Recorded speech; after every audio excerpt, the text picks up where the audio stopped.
Mark Walsh here from the Embodied Facilitate course and Embodied Yoga Principles. Let's have a look at vibe transfer.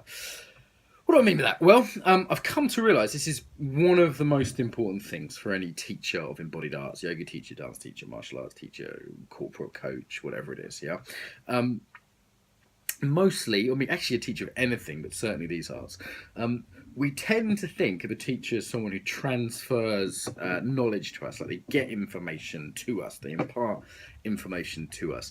I'd say more fundamental than that is vibe. What I mean by that is the kind of collection of embodied states. So we're creatures, we kind of mingle our embodiments, we catch moods off each other, we have these things called mirror neurons which pick up patterns for other people.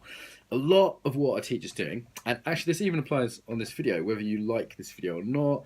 I'm a little tired, that might be coming across. I've got a certain way of being which is probably quite habitual, maybe positively influencing that in a kind of conscious way if I'm aware of that.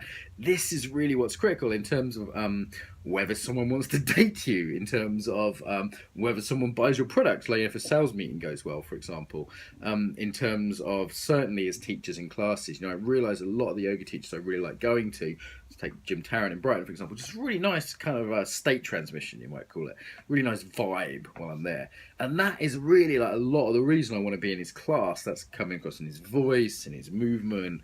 That's like, I realize like when I'm around a beautiful woman, that's what I like being around. It's not just like she looks great or even that she says intelligent things, that's all great, but what's really beautiful to me is that kind of, someone who's softening or someone who's open. It's like, oh god, it's like a bath, like that's why someone would want to date you for sure. That kind of state transmission for you, it might be like clarity or fierceness, something you kind of need in your system that they're amply able to provide. Now there's the kind of typological stuff here, opposites attract, yin and yang kinds of attraction, for example. There's also just as teachers, just basically being relatively calm, not being in a huge fight state, but simultaneously being expressive enough. There's a degree of passion that's being conveyed within that. Those things are very important for terms of like sales, a mixture of like calm and passion, warmth and power, super useful in leadership, for example.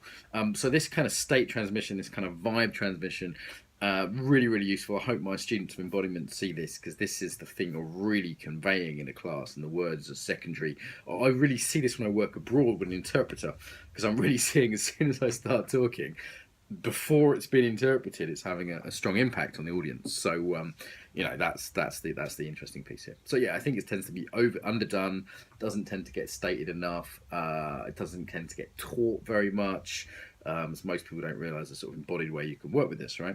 So yeah, state transmission, vibe transmission, super important for teachers of embodied art and all the rest of us.